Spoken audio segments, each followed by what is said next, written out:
पक्ष के दौरान मैं आपको सुना रही हूँ श्रीमद् भागवत गीता का 3रा अध्याय। बंधुओं, जो मनुष्य भी पितर पक्ष में श्रीमद् भागवत गीता को सुनते हैं उनके पितरों की मुक्ति हो जाती है।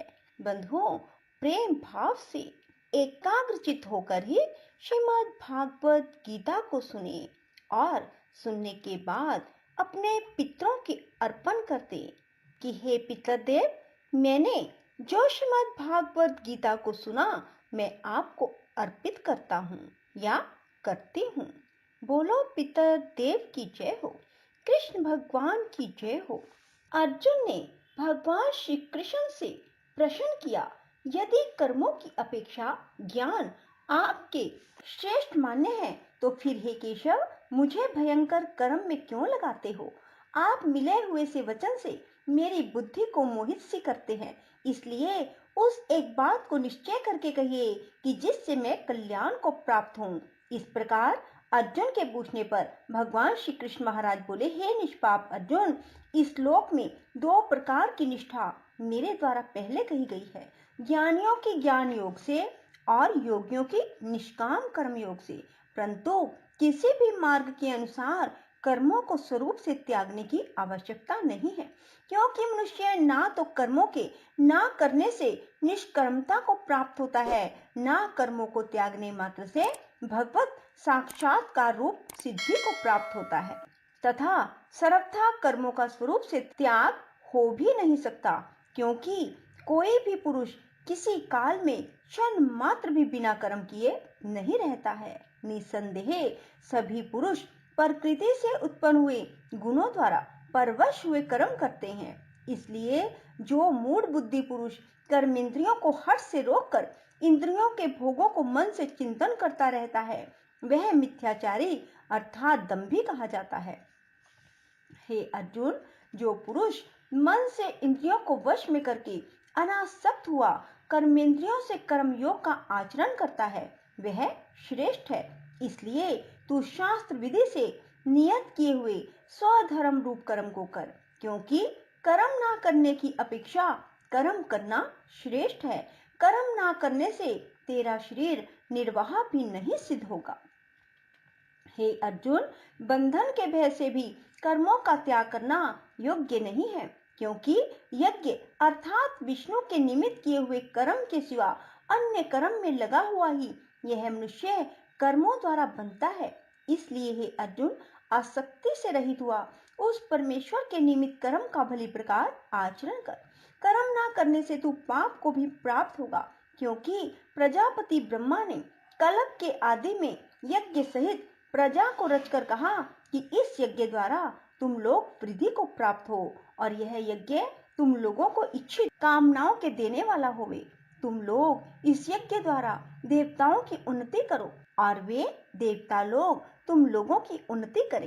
इस प्रकार आपस में कर्तव्य समझकर उन्नति करते हुए परम कल्याण को प्राप्त होगे। यज्ञ द्वारा बढ़ाए हुए देवता लोग तुम्हारे लिए बिना मांगे ही प्रिय भोगों को देंगे। उनके द्वारा दिए हुए भोगों को जो पुरुष इनके लिए बिना दिए ही भोगता है, वह निश्चय चोर है।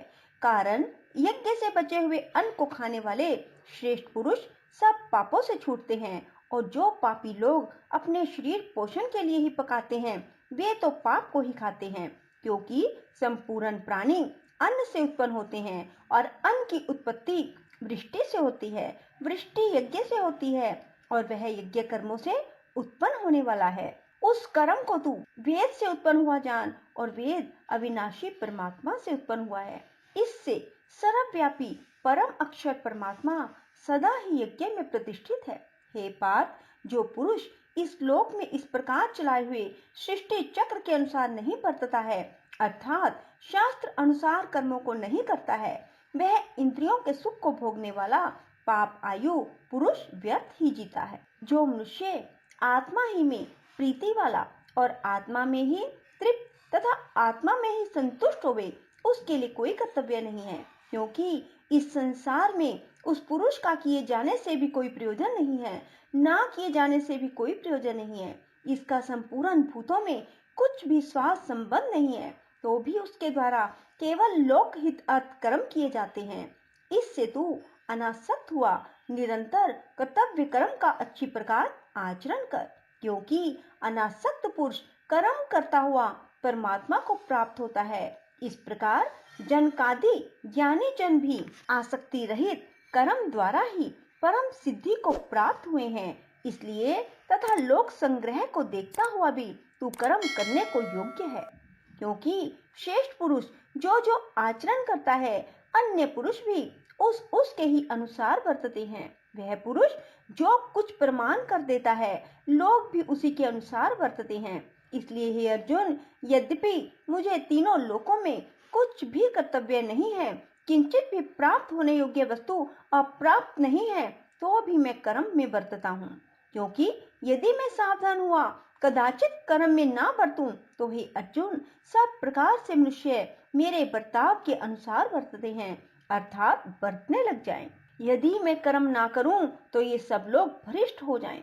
मैं वरन शंकर का करने वाला हूँ और इस सारी प्रजा का हनन करूं, अर्थात मारने वाला बनूं। इसलिए हे भारत, कर्म में आसक्त हुए अज्ञानी जन जैसे कर्म करते हैं वैसे ही अनासक्त हुआ विद्वान भी लोक शिक्षा को चाहता हुआ कर्म करे। ज्ञानी पुरुष को चाहिए कि कर्मों में आसक्ति वाले अज्ञानियों की बुद्धि में भ्रम अर्थात कर्मों में अश्रद्धा उत्पन्न ना करें, किंतु स्वयं परमात्मा के स्वरूप में स्थित हुआ सब कर्मों को अच्छी प्रकार करता हुआ उनसे भी वैसे ही करावे।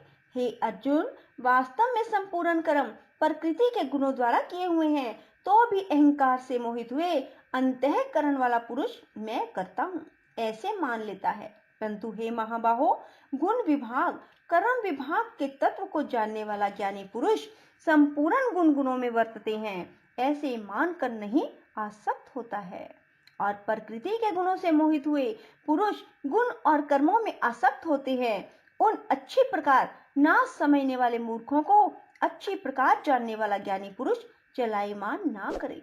इसलिए हे अर्जुन, तू ध्यान निश्चित से संपूर्ण कर्मों को मुझ में समर्पण करके आशा रहित और ममता रहित होकर संताप रहित हुआ युद्ध कर।